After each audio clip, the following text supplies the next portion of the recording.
What's up, everybody? It's Chad again. I'm back with another episode of Ask Chad Grassy Logic. This time, I have my doctor with me. Her name is Lori, and I actually don't know what your last name is. Sanchez. Sanchez. All right, Lori Sanchez. That's the first time you're hearing it. She's my doctor, right? So anyway, we're here again with another episode, and I brought her in. She's gonna update you guys on the medical cannabis stuff. We're gonna talk about what she does, who Destino Bella is, and that's the name of the business, correct? Awesome. Yeah, we're gonna talk about that and everything. And I got a couple more topics to talk about. If you guys are following me on social medias or Facebook or anything like that, you know that this week has been kind of a crazy week, and there's a little bit to talk about, but it really is just catered straight to New Mexico. So before we get started, I want to introduce you officially so you can go ahead and say hello to everybody. Thank you for joining me.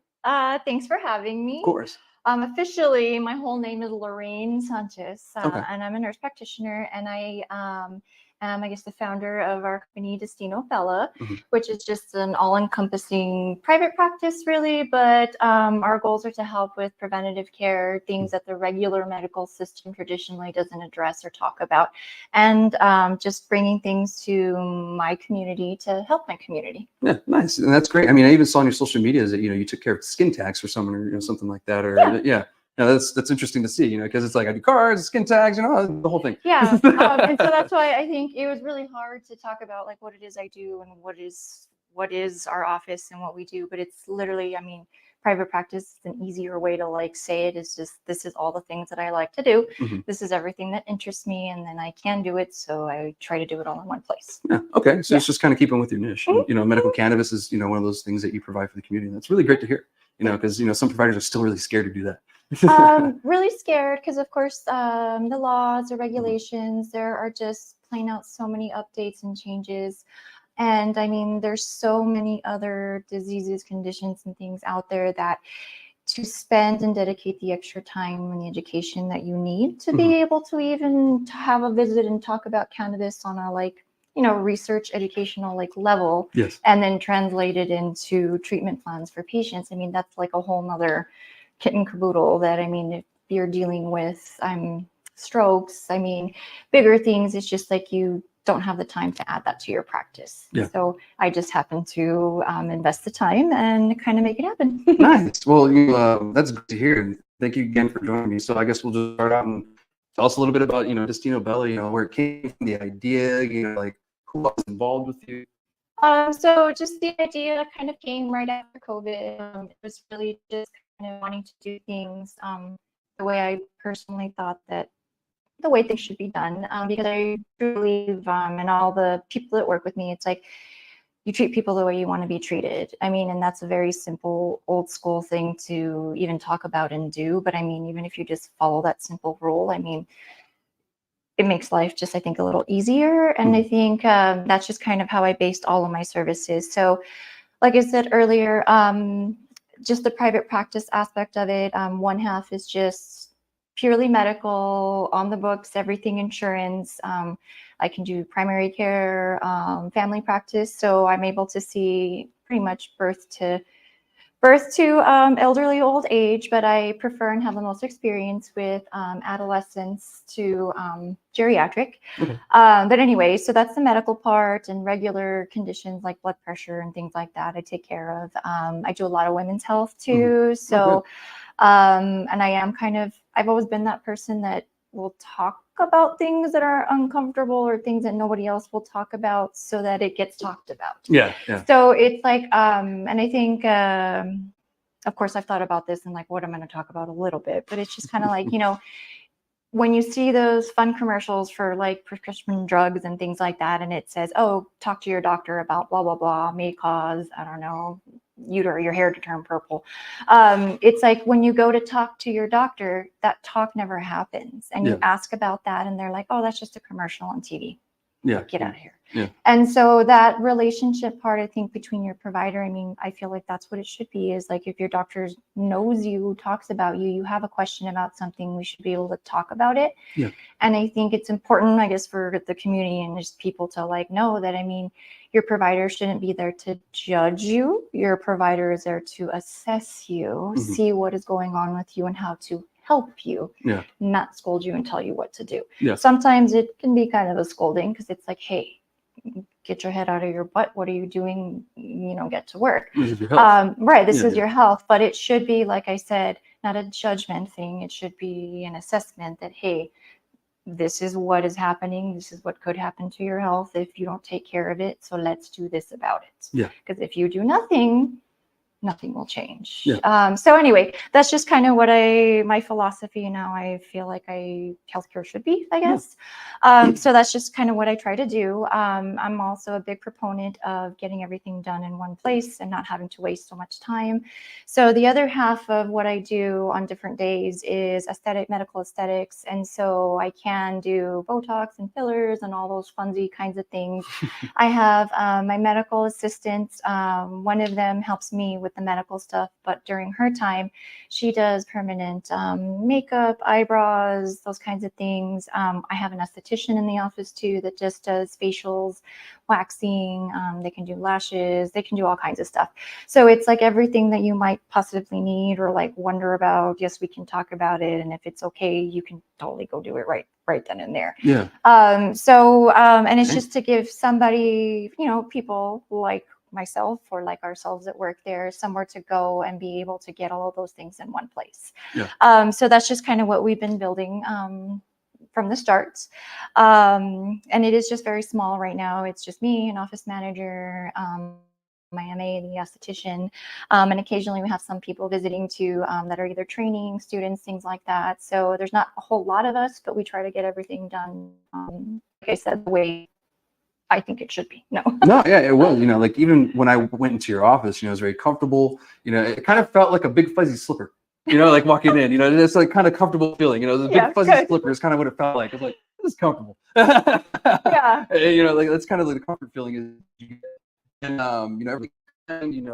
the waiting room is not too bright. Like usually they're like lit up like a grow room. And no, it's more like a living room. Yes, yeah. I like that. I appreciated that. I'm like, oh, light. Okay. Yeah. I think that kind of added to the fuzzy slipper. Mm-hmm. And it's really nice, inside. And the fact that you do all that other stuff, I had no clue. Obviously I don't get Botox. Right. And also too, because like I said, I kind of talk about and do things that the majority of people don't talk about. Maybe they don't want other people to know, whether it be about, I don't know, STDs or it's about not wanting to get old. I mean, I'm not going to say anything. No one really knows why you come. They just know you come. Yeah, exactly. And I do so many things that it's like you can use your imagination. Or you might even be there. You're not even there to see me. You're there to see one of the girls with Nena or Ariel for either your eyebrows or your wax. Like, and I think that kind of extra layer of just, I don't want to say anonymity, but it's just like, oh yeah, I go there for what? Oh, I just see Lori. And that's the end of the story. Yeah. Yeah. And then if you don't say, of course, I'm never going to say either. And like we mentioned before when we were talking, that if I see patients out and about, I'm not going to be like, yeah. Because I also don't want, you to be like, oh, how do you know her? Like, no, it's just like, okay, whatever. It's not that I don't like know you or recognize you. I'm just not going to bring up stuff that I saw or did with you in the office in public. So high professional levels, pretty much. Yeah. So it's not that I don't want to say hi, but I just want to, you're with your family, and I'm not going to bring up medical stuff in the middle of Walmart. No, that's great to hear, because your professional standards are a lot higher than most people I've even encountered, and so that's good to hear. Because a lot of people just aren't very professional these days, and so it's great to see and hear. So that's good, and thank you for providing such a vast, just a wide variety of different things for the community. That's really great to hear. It's almost like a one-stop shop. Like you get your eyes waxed, you get your eyebrows waxed, or you can go ask about lady part stuff, or anything like that. That's great. And it's always the famous, well, I just had a question, and it's always the end of like the visit or always the end of like the conversation. And so if that's the last thing on your mind and we have a minute, or you can schedule with me because I talked to you briefly about it, come back and let's talk specifics. Even that, just kind of getting your foot in the door, what I mean, gets it taken care of, instead of, I hope this will go away. And then it's like huge. And then it's like, well, we can't really do much now because it's too late. So, So anyway, that's just kind of what I do, and try to keep track of all of it all at the same time. No, I mean, you're doing a lot. And so, you have different components going on, and, that must be really interesting to kind of, have that organized? You must be very organized. Actually, no. Okay. Method to the madness. Yes. Okay. I know where everything is, but no one else can figure it out except maybe the office manager. My office manager, Ani, keeps everything together, and I would not know where I'm going or what I'm doing most days. Shout out to her. Yeah. But yeah, we've tried, and kind of part of our services too, and we'll talk more about medicinal cannabis in a second, is we try to kind of separate the days. We do try to work people in between, but we try to dedicate Mondays to talking about just medicinal marijuana Mondays. Okay. Right. Just to kind of keep it. And we offer those days. We try to get all the cannabis appointments done that day, so that's like the subject of the day. People want to walk in, we can definitely at least get you signed up, if not worked in kind of for the day. If it has to be a different day, or we see you for a little bit here, you have more questions, we can follow up with telehealth, or you can come back in with more specific questions. But Mondays is when we kind of try to dedicate our time to that's what we're doing. Nice. Yeah. And, while we're talking about that, so can you share what the requirements are in the process to like recommend cannabis in New Mexico for like, a physician, or, who can recommend cannabis in New Mexico is actually a good question. Okay, awesome. So in New Mexico, you have to be a licensed provider, which means MD, DO, NP, PA, with prescribing authority is the kicker. If you have prescribing authority and you have a DEA license and you have a controlled substance license, then you're able to certify. That's most providers nowadays carry them, and that's like a personal choice, whether they don't. But pretty much once we're registered with the state and also held accountable for talking to people with things that could lead to addiction and things like that, and we have to do continuing education about it all the time. But anyway, in a nutshell, just all the proper licenses to be able to certify, and then the state puts out, of course, their list of approved conditions, because the Medicinal Cannabis Board up in Albuquerque will sit down, put all the research together, and say these conditions qualify based on this set of research to positively help this patient. And these conditions have been research proven that you can fail traditional therapy. And these are things that people have to live with. Yeah. And that's the caveat, is like, we can give you things to help kind of band-aid things, but 20 years from now, the injury you had from being in the military that messed up your neck is going to be something forever that you're going to have. And I don't want to give you an opiate and cause other problems. So anyway, all the cannabis listed conditions have all been looked at, researched, proven, like I said, that cannabis can help when other treatments have failed, or people have tried XYZ and it just hasn't worked. They continue to add to that list. You can petition to add a condition specifically to that list as well. So if there is a condition that you feel like should have its own category, you can definitely write in directly to the New Mexico Cannabis Department to petition for that condition. But for the most part, I think the biggest change lately is they added anxiety. Not PTSD related exactly, but plain out anxiety has been added to the list of conditions.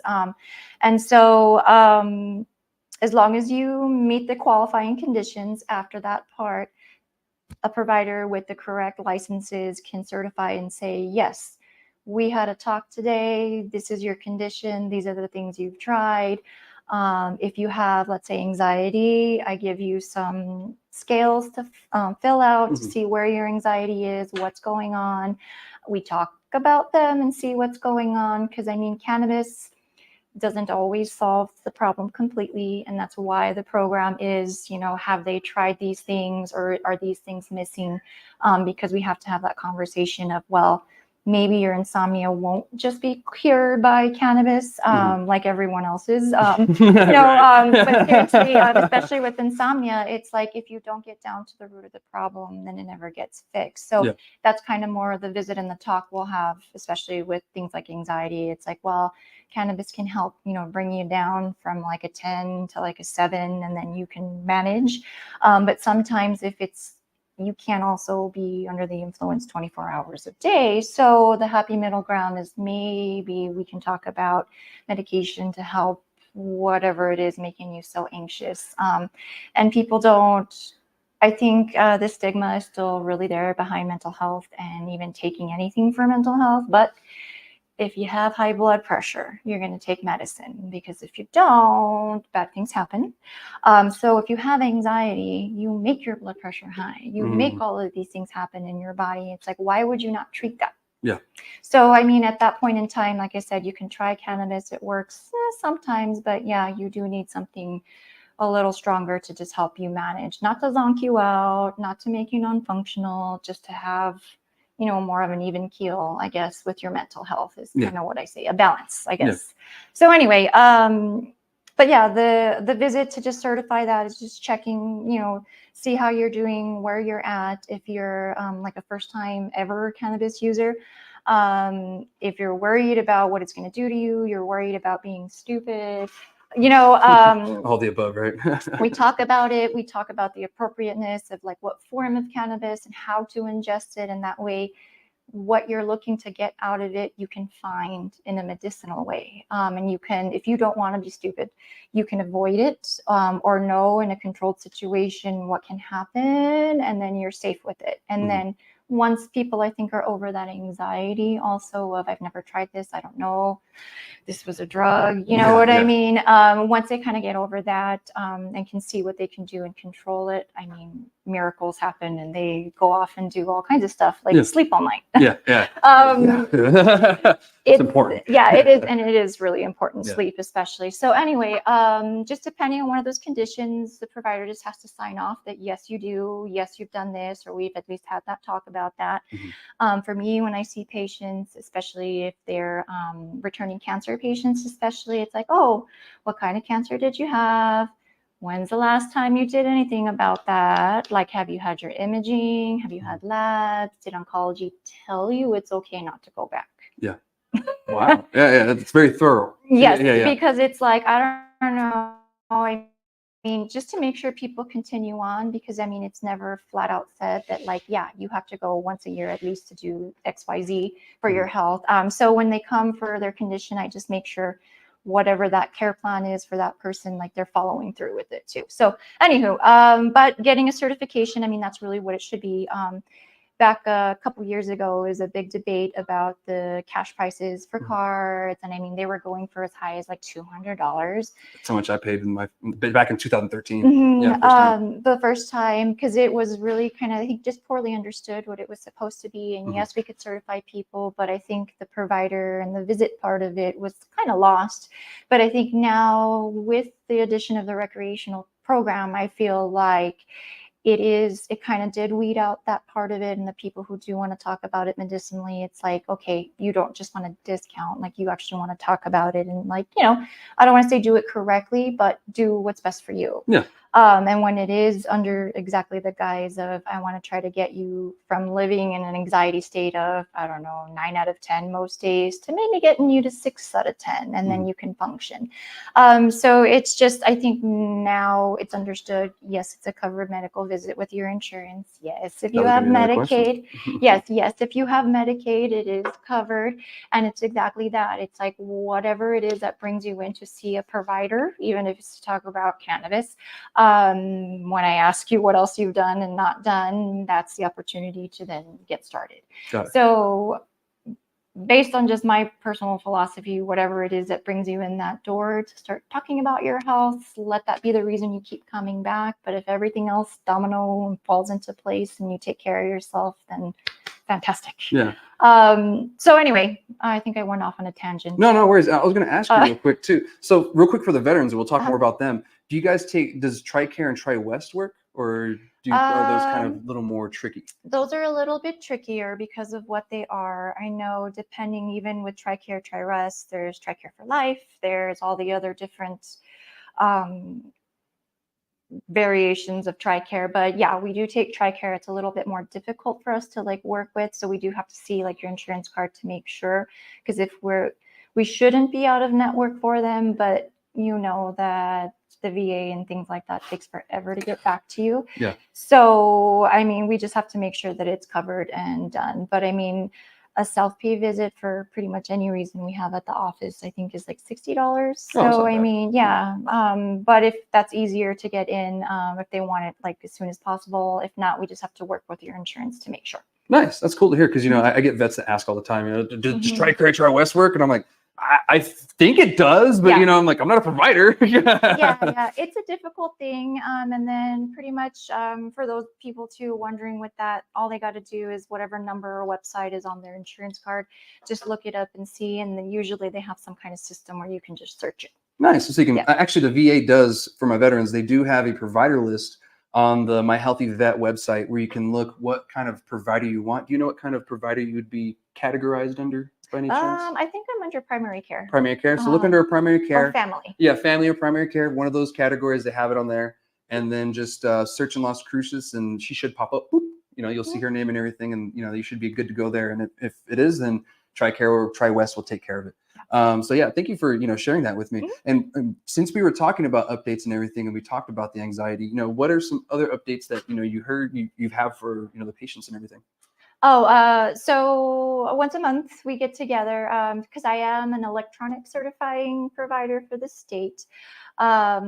So which means during a typical visit, if you come now with the changes that have been made, I can do everything fully online. All the cards now are fully electronic now. It's taken a while, but the system is now fully functional. Because when I went, it was kind of at the beginning. Yeah. It had its bugs. It's been really updated. And then recently, I think in like May, with the changes with the legislature, it got even I guess simplified, and everything relates together. So the same system that we use to certify your card is the same system that the dispensaries use, so that when you make a purchase, it links to it like a credit card. And then when you log into the portal, you can actually see like your receipt. That's so cool. You no longer have to be asking the people at the dispensary, check my units, or how many units do I have?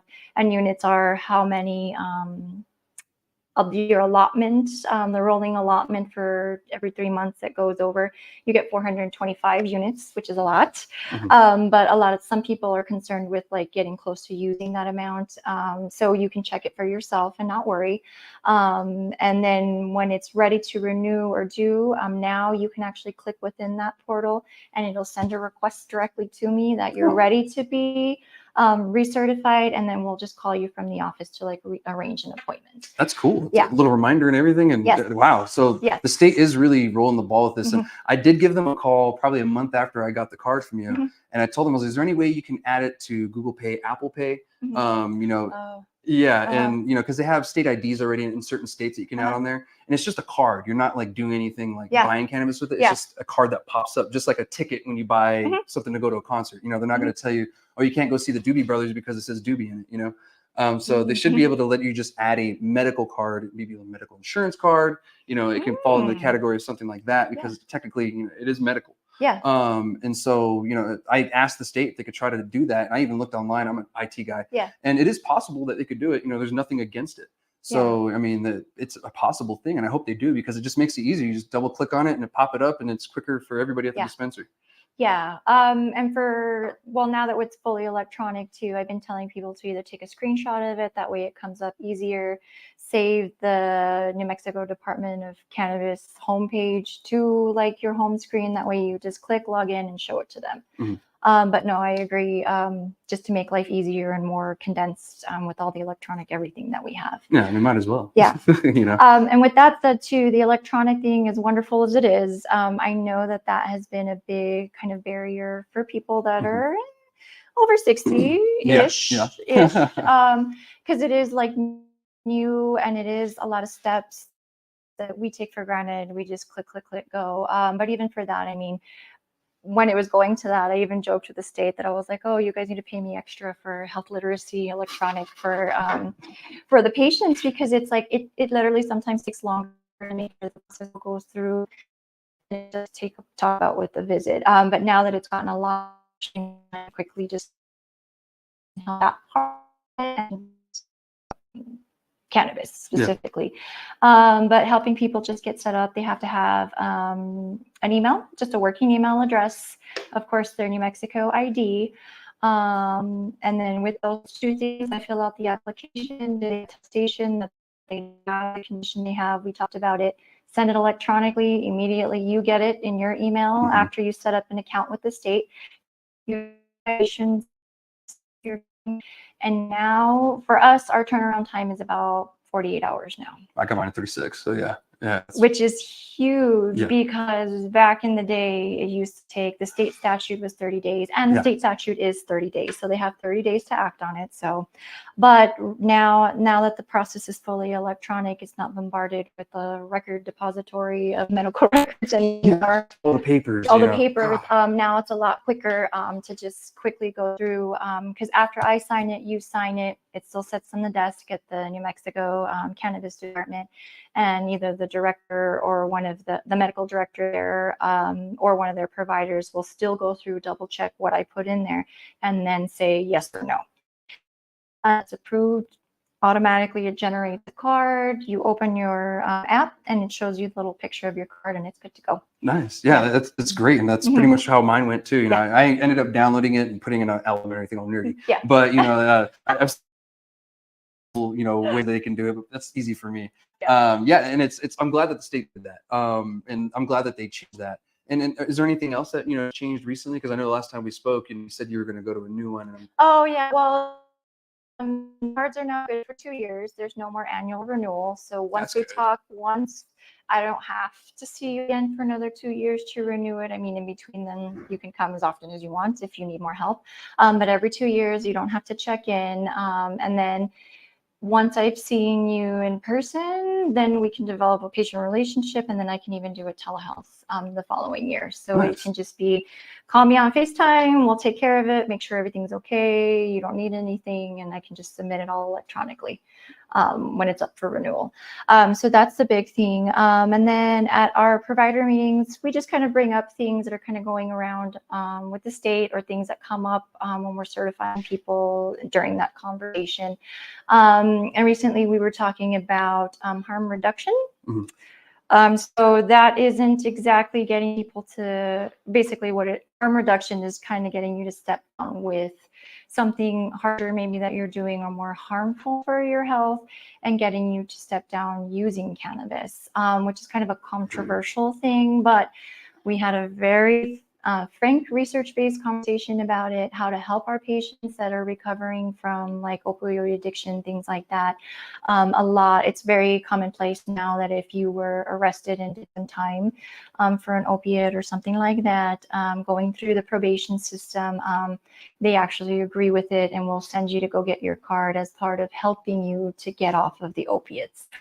Same thing with meth, which is a huge, awful problem in our state, and it just continues to get worse. And I'll just say that will break your brain permanently.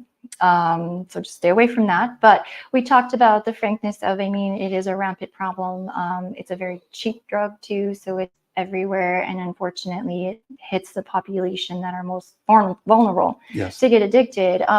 But to help people kind of harm reduce and either use less or completely come off of it, we even talked about how to help someone to do that using cannabis, to have them use less, possibly get them on that path to where mentally it's like, okay, the addiction part of it, like maybe I can do this. And so we would much, I don't know, personally, much have you having more cannabis and not doing meth anymore. So we have conversations like that, and that's what we talked about the one meeting. And then recently, the most recent meeting, we were talking about driving while intoxicated and cannabis around town, just driving around, because I mean, I live here, like I see what everyone else sees too. And I tell everybody to please drive and assume everyone is 80 years old and high, because then you'll be on the lookout.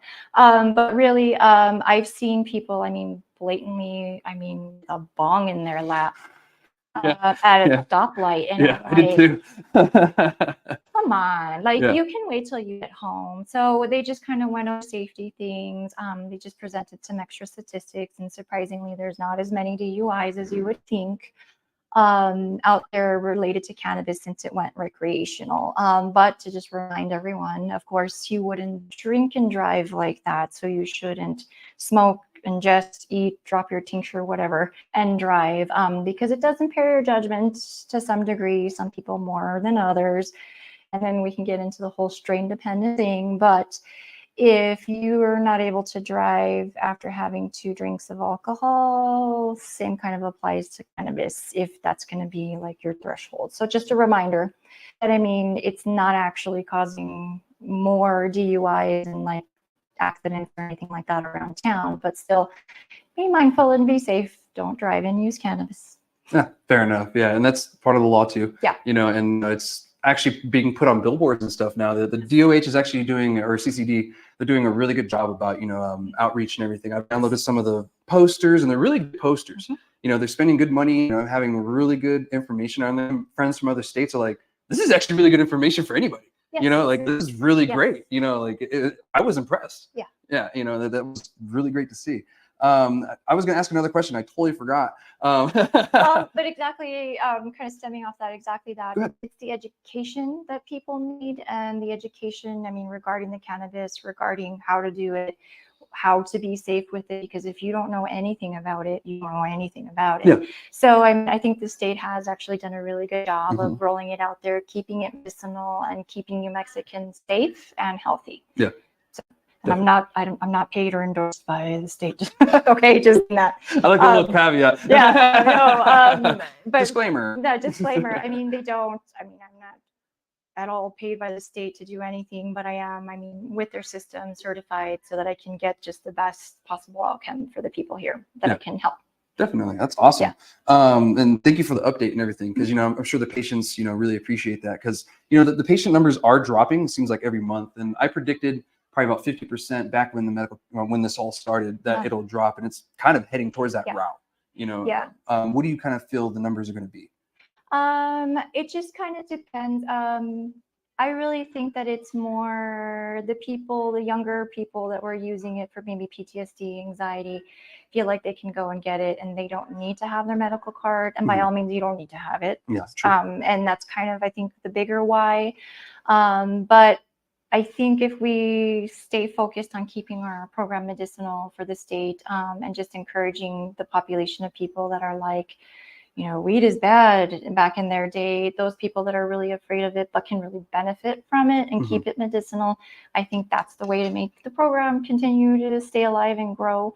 Because I was really sad that Colorado did away with their medical program, because I think it is really important. But even within the cannabis community, I think if the medicinal programs completely went away everywhere, it's understood amongst the community that it is medicine. Yeah. So anyway, we were talking a little earlier about how if you have your card in New Mexico, you can go to different states. I was just going to ask you those questions. Yeah. I mean, what are some benefits that you kind of feel of having a medical cannabis card? So the medical cannabis card, number one, gets you legit with the state. Number two, if you're using it for other reasons and your other doctors or you're not really sure, that just kind of gives you like the seal of approval that, yeah, you need it medicinally. There's the tax savings, right? Yeah, off the bat. Yes, off the bat, the tax savings. Yeah, medicine is not taxed. So at least that 20% is worth something to save on taxes. And then if you do have your medical card, you can take it to other states that have medical programs or have had medical programs that, of course, marijuana is legal in. And they usually honor that in a discount some way with either saving you on the tax in those other states, or giving you some kind of, I don't know, freebie or something. Because some of reciprocity like us. Yes, or reciprocity, exactly like us. But even though like Colorado isn't anymore, they still honor it because the cannabis community, I feel like they understand it's medicine. So they'll still honor that. So I mean, that's always good to know. I mean, I have one. And sometimes you either get a discount at events or you get in for free. You know, and sometimes on top of it, you can stack. So if you're a veteran or a student or something like that, or even industry, sometimes you can stack those so you get tax-free an additional discount. So your cannabis gets even cheaper. So that's another benefit. And there are some other protections that you get legally that kind of help people. I think there's more for parents than there is employment these days. The employment one's a little weird. It doesn't seem like it's working, but it does seem that, you know, parents are a little more protected. Do you happen to know anything about that portion? I just know that from the population I've seen, that is absolutely true. A lot of people that maybe are cannabis users and they've always been users, now they'll come and kind of make it like legit, to make sure that we make it legitimize it. And exactly, you're using it for medicine, you're not using it for fun. Yeah. So that kind of helps people in battles where it gets nasty with like divorces and when kids are involved, because of course, you shouldn't be under the influence when small children are around, and you have to keep it locked up and safe. But for those reasons, I mean, education is everything. So if you are a cannabis user, you are a parent, maybe you don't know that you're supposed to put your cannabis in a separate part of the fridge because the kids could go and get it. Just having that talk, I think with the certification just kind of helps back the issue that it's like, not fun time, it's medication for them. Yeah, and I like to, remind parents that, it's 420, do you know where your kids are? And it's kind of just a simple reminder, like, you remember those commercials? Yes, that's why when you said that, I was like, oh. And those were old commercials from back in the day. It was more or less like, we were outside for so long, parents forgot we were there. And so it's like, it's 10 o'clock, you know where your kids are? And I'm like, that's kind of late. It's like, dang. So yeah, and I kind of wanted to bring that back, temporarily, or just, whenever I can, to kind of just remind parents, have that conversation with the kids, know where they are, because when I was 14, I was smoking weed. And like that's a fact. Or know what you have purchased, how much is in it, and where you're hiding it, or keeping it safe, not hiding it, keeping it safe. But that's really, your kids can look as innocent as possible, but you still can't trust them as far as you can throw them. So in that sense, that and any other medication should be, kept out of reach, and if need be, locked away, just to keep everybody safe. Yeah, I agree. And I guess we'll go off to the last question that I have for you, really. And what are some benefits for the veterans? Like I know you're talking, some veterans are a little hesitant to get the medical cannabis card. And that's actually what I've experienced, dealing with veterans these past 10 years I've been in the program and trying to get them to get their cards. Is they're very hesitant for several reasons. Oh, the VA is going to take my benefits. I can't have firearms, I can't do this or that. And so there's a lot of misconceptions. What are some advice you can give the veterans to kind of have them at ease, to make them understand that, having a cannabis card really isn't that big of a deal? Because I've had mine for 10 years. You've had, yes. And it's more getting over the anxiety of it and just the mindset of, you were brought up and this was illegal. So now you're telling me it's okay? No, it's not. I was just in the military and I did exactly everything you told me to do. You know what I mean? Yeah. So, even just kind of getting out of that mindset is one thing. But for veterans, especially those that have experienced anything in combat, any kind of trauma-related things and PTSD, I can't tell you the wonders that cannabis can do for those folks as far as anxiety, blood pressure, the nightmares, the reliving, the hypervigilance, all of those things you can subtly take care of with cannabis, and not let it cause other problems in your body because of, you've been through some stuff. Yeah. I'll just say, and some things in life in general, whether you're a veteran or not, once you've seen it, it's happened to you, it is what it is, and it can't be unseen and it can't be undone. Yeah. But you got to live with it. Live with it, but not let it control you.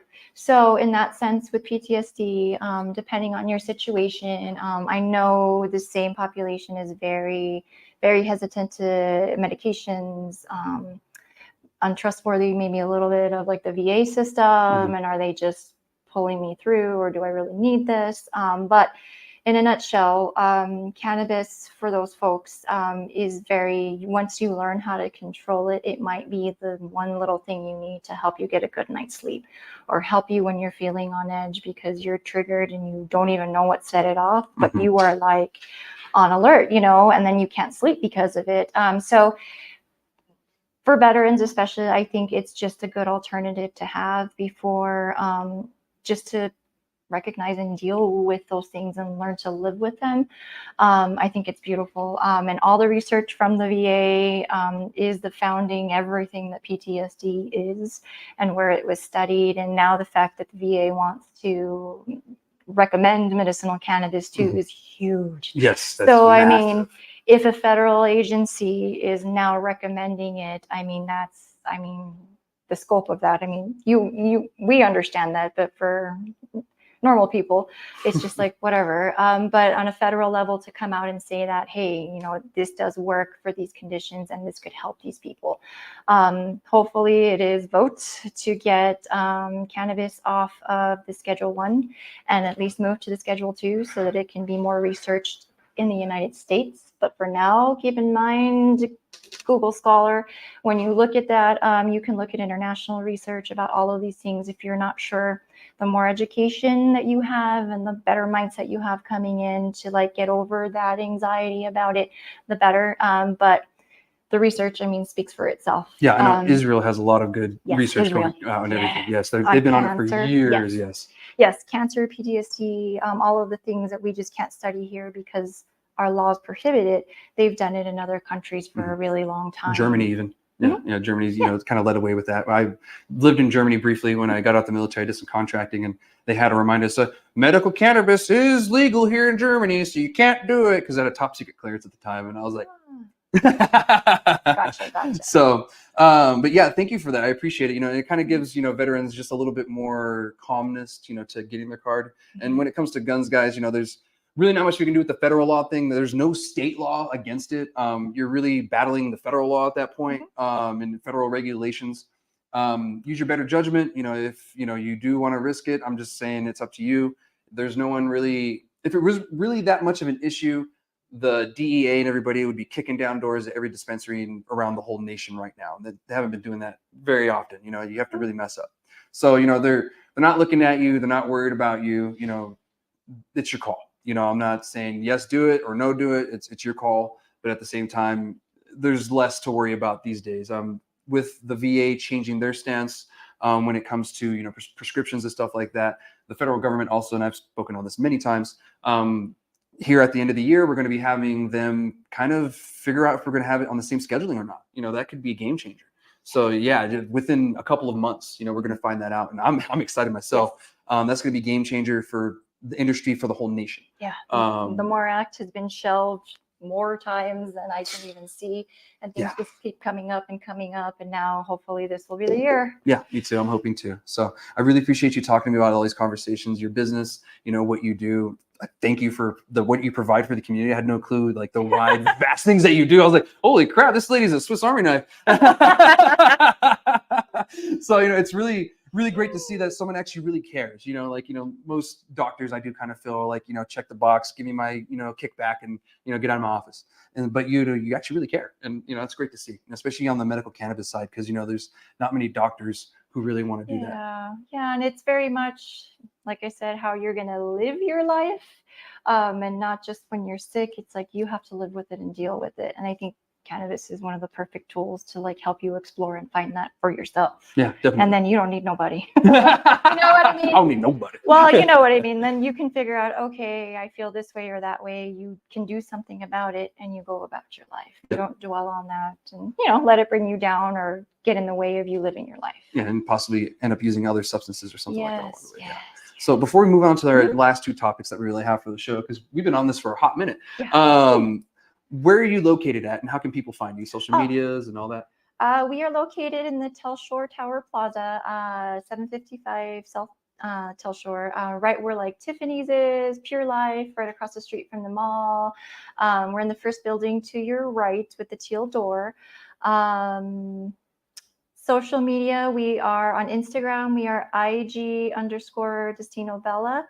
Or my work page is LoriNP_Destino Bella. Those are our two socials. And I think from there, I'm not too good with it, but from there, I think it does connect to the Facebook. As you can tell, I don't really manage all of it at all. But that's how you can find us. They're really social media. I post more of the funsy pictures and other stuff we do. But like I said, we do family practice. And I mean, I'm not going to be posting about like physicals and stuff like that. Fair enough.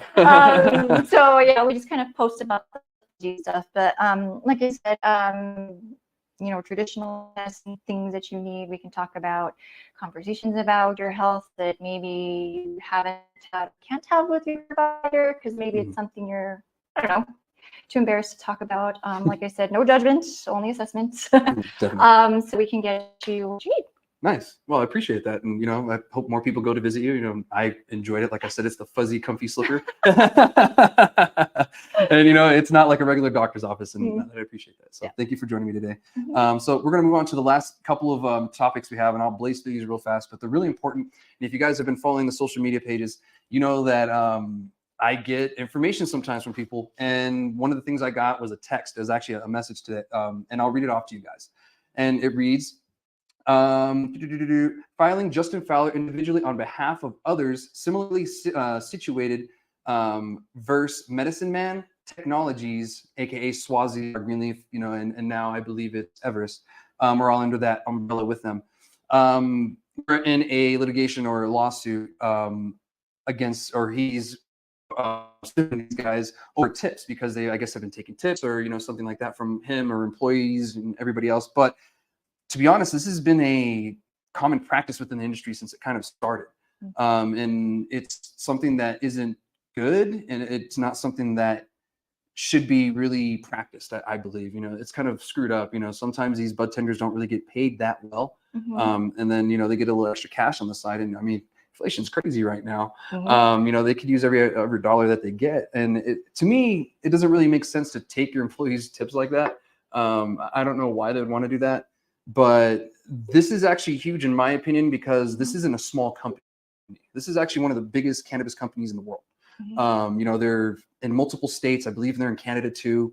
They own several different companies. So the fact that he's going after them is telling me the fact that this is going to be something that we're not going to see the end of anytime soon. I think this might be something that has the possibility to go up to Supreme Court if they do side, et cetera, whatever. Because that's, you know, it happens on the restaurant side. You know, I've bartended for years. And, you know, you see it happen, and there is a loophole where this is possible. And, you know, it is illegal to take your employees' tips unless you go with that little loophole or whatever, but you have to do it right. You know, if you're not, the tips that you're essentially stealing from your employees, or you don't do it right, you get screwed. And so for me, it just doesn't really seem worth it to, you know, to do that, because it's really not that much more money, you know, going into your pocket. It's being a little stingy, in my own opinion. And I mean, it's up to that individual, right? Like a waiter. I mean, you have to report your tips on your taxes, right? Exactly. It's on them. Yeah. Okay. Yeah, exactly. It's on them. And when I was a tender, it was on me to report my taxes. Right. You like know. any other waitress and anything. I mean, it's like you need to do what you need to do to account for your cash. And so, I mean, I don't know why the business owners want to make more work for themselves by having this other worry of claiming they're pretty much stolen tips, you know, in a little loophole that they found. And essentially getting screwed over by IRS, because IRS, I fear the IRS more than I fear any other letter agency in the or maybe ATF aside of that. But IRS, it's scary. You know, they have a lot of jurisdiction. They have a lot of power. And, you know, they will come down harder on you for taxes than they will for killing somebody. And that's the sad truth of it. You know, Martha Stewart. Yeah. Just saying. Yeah. Out of her and Snoop Dogg, she's the only one that's actually done time. You know, a little fact for y'all there. So yeah, who's the gangster out of those two? And the Snoop Dogg, I think, openly admits that. But how do you kind of feel, you know, on this whole situation, I guess? I mean, what is your kind of, I know you don't run a retail, but I mean, you're being with the cannabis industry. I mean, you deal with tenders all the time. I just feel like in the beginning, tipping the bud tenders was kind of your way of showing that, hey, this guy took his extra time, his education that he's obviously invested to tell me these things, and he should get a tip, kind of like a waiter. I mean, I really saw that. And then I feel like once recreational kind of hit, I don't know if they stopped requiring education, but I feel like when you do get a good consultation with the bud tender as far as what they have and what you're looking for, that is above and beyond, and that is service. In my opinion. I mean, it's service. Not to say that people shouldn't have that service for you all the time without having to be tipped, but it's like that's the way the industry grew. And to make this, I mean, this is pretty crazy. No, it is. And I'm hearing more and more that more places have been taking employees' tips, you know, them make a certain amount, you're get eligible for tips. I don't even know if that's legal. And then some have put it into some other jar and they name it something different, and then using the money for something totally different other than that. And, you know, that might To me, I just wouldn't mess with it. Like, I get it, you're paying some of these people $15 an hour, but some of them have really great knowledge, and they should, get paid a little extra if the person wants to do that. Because I've tipped my tattoo artist, I've tipped, the air conditioning guy, I've tipped the guy who changed my oil before. It's not required, but you can, and these are certain things that you can tip. Now, these aren't tip wage employees. That's a whole different conversation. And I think that's one reason why they are doing this, because they're like, oh, well, they're making $15 an hour. We're going to do this and blah, blah, blah. But you're stealing from your employee. I don't really care if it's legal or not. It's stealing from them. They earned it, went to that jar, and the person, and you're misleading the customer too on top of that. It's very misleading, because the customer giving that tip to the bud tender or whoever, they're under the assumption that bud tender is going to keep that tip. It's for that person. They're giving it to that person, not the owner of the business. So essentially, you're slapping the customer in the face too. So when people see this and find out about this, they might not be very happy with your business. And it's not the fact that you could do something right legally, but morally, that's almost terribly wrong, in a lot of people's eyes. You guys can have your own opinions, of course, on that. But, most people that I've spoken to, it's kind of stealing from your employees, and it's not right, because you're the owner. They're the ones that need it. But just the accounting for it. But I mean, that's exactly the same thing of tips with any other industry.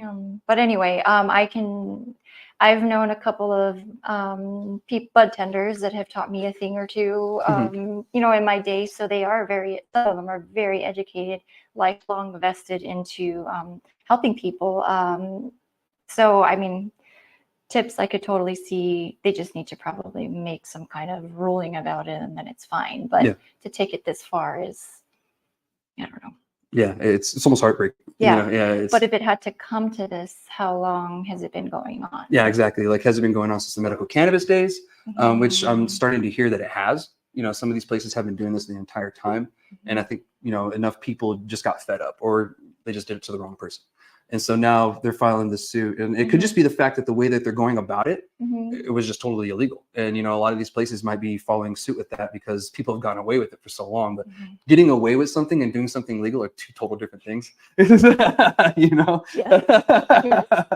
total different things. Very thin line. And then that line is like a threat, and it's going to break really easy.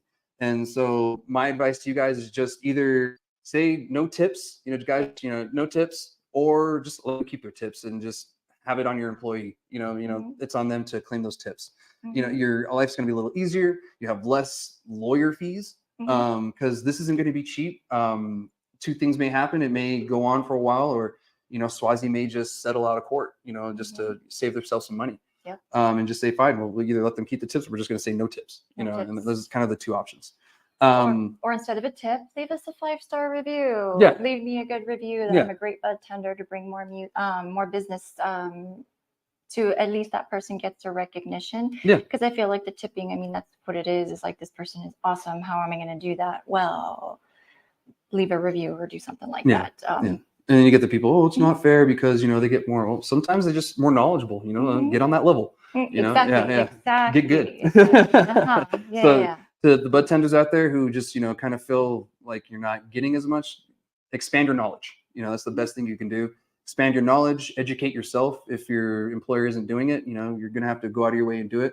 That's what this industry, we've all done. It's unfortunate if your employer is doing that, but at the same time, it's on you to get good. They can give you all the training too, and you can still fail. So that's my advice to the bud tenders.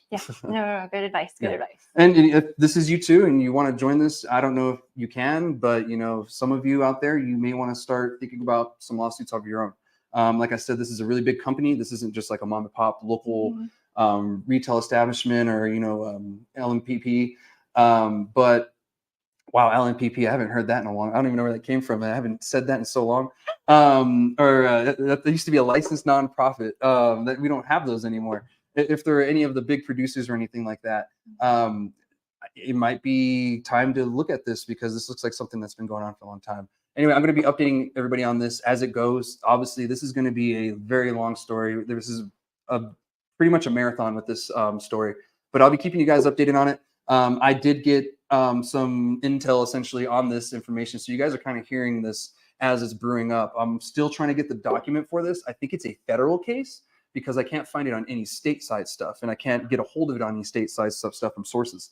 So I'm working on the federal side, and that might take me a little bit. So I'm gonna try to get the document for you guys. Once I get that, we know this is legit. As for now, this was just sent to me, so it's not like essentially confirmed. But from what I'm reading right here, it looks pretty legit. But there'll be more to that soon. Do you have anything before we move on? No. Okay. It's like, oh, interesting. So last topic that we have, guys, and we're gonna get out of here, is Sawmill Sweetleaf, not Sawmill Cannabis Company. Don't get those two mistaken. A lot of people were, and I think the owner did get a little afraid that people are going to think it's him. So it's not Sawmill Cannabis Company, the one in Albuquerque that most of us know here in the state. Is Sawmill Sweetleaf Cannabis. They got the hammer, the band hammer from CCD. Not banned yet, but CCD is looking at busting them. Well, they busted them with sending cannabis out of state, and also not having the. Yeah, right. Yeah.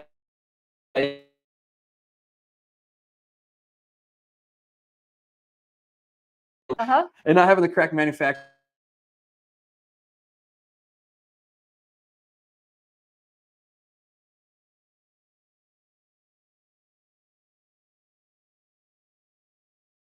See, yeah, I agree with you. A lot of the stuff that is illegal, businesses are happy about it, but it's very unsafe. Like there's moldy cannabis out there that's coming from other states. There's these places that aren't regulated at all. Like the cannabis that they're sending out of state to wasn't tested. And so on top of it, they're sending untested cannabis out of state on top of it. So it's like two no-nos on top of one. And we're starting to see this kind of come to light more. Yeah. This isn't something that like is a problem that's getting worse. This is a problem that's been here. Yeah. We're just finding out who's doing this. Who's doing it and how. But I mean, the whole point of it becoming legal, medicinal and then recreation, is so that it can be a clean and reliable product. Yeah.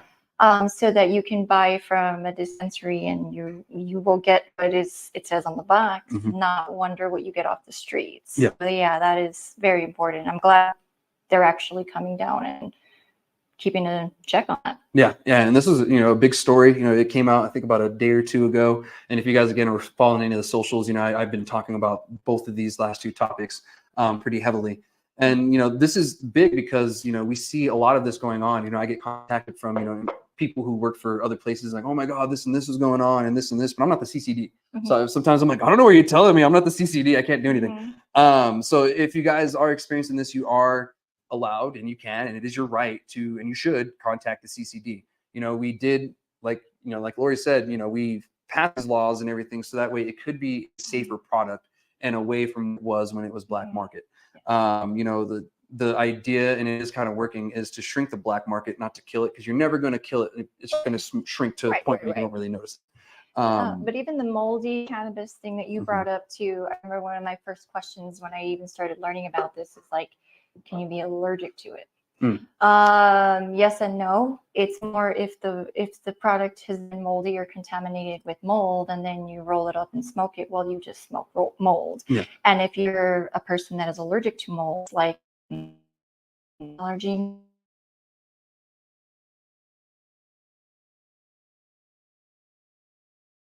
related. So definitely check your packaging. It should be sealed. If there's stickers on there, I don't want to be a conspiracy theorist, but if there's stickers on there, peel the stickers and see what's under there, so where your product came from. Yeah. And if something doesn't seem right, maybe it's not right, and you should say something. Yeah, definitely. I agree. And you guys ask for testing results. If you're kind of weary about it, you are allowed to and should ask for the testing results for cannabis, and they should have those on hand. I had people hand them to me all the time. Normally, when I ask for testing results, it's so I can see the terpene percentages on the package. And so if they bring me the testing results, I can see. But if you're curious, if it didn't pass something or whatever, just ask for the testing results.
case about what's happening and everything.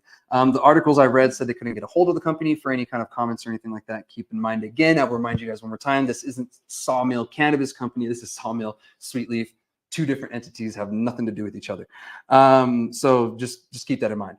And yeah, I mean, this is just something that I kind of see as a pattern we're going to see more. We're going to see more of these starting to get popped because people got complacent. They got really comfortable.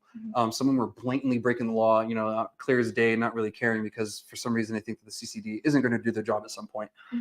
But kind of it was just leading to see at the beginning, you know, people were getting set up. The CCD was figuring out their rules and laws too. Yes. You know, they were trying to figure out, well, what is legal and not illegal? We can't enforce it if we don't know. And so now it seems like they figured it out. You know, it seems like they have it figured out.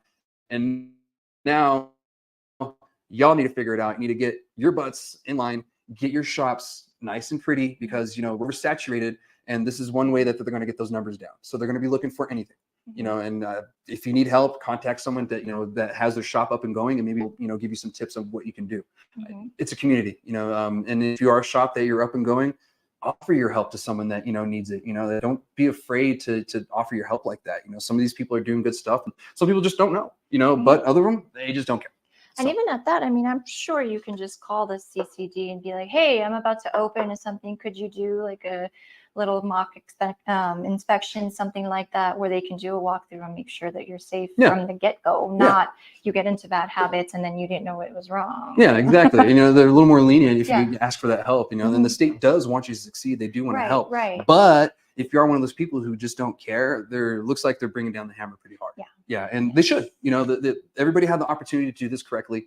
You had over a year, and now it's time to check on everybody and make sure they're doing it right. You know, and that's fair. And the CCD is doing their job, and I applaud them. You know, and it's a hard job because I don't think they have that many agents. You know, like that to do this. You know, I think they're kind of spread out right now. Yeah, they are, but I guess kudos to the state for the people that they have there, and now that they have all the rules made, like they know what they're talking about now too. Yeah, exactly.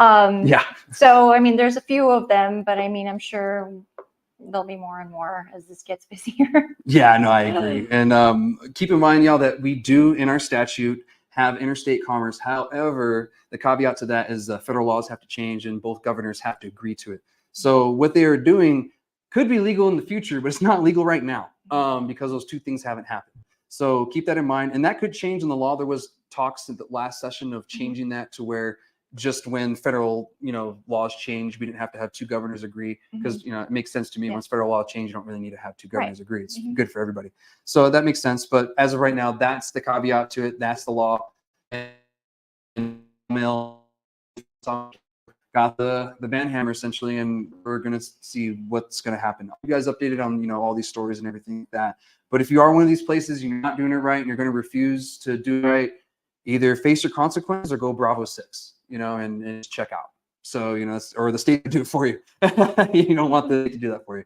So anyway, that's pretty much all I have this week. I do have one event that's going to be the New Mexico Chamber of Commerce. They're having a Mary Jane Mingle in Albuquerque, August 16th from 5 to 7 at Por Vida Tattoo. So if you guys are in the area and you want to attend that, go ahead. I'll probably have more events next week. I didn't get a chance this week because I had so much going on and I was preparing for this show, and it was such a great show. And thank you so much for being on here for me. It's such a great conversation. You know, you share so much great knowledge to, you know, the patients, to the people out there, and even just the community. So I appreciate you so much and what you do. So thank you. Thank you. Yeah. So anyway, guys, that's everything I have for this week. I will see you next week. We'll have another episode here at the Ask Chad Grassy Logic. Make sure to follow, like, subscribe, all that good shit. And yeah, you want to get us out of here and say goodbye? Yeah. Bye. All right, guys. Shoots.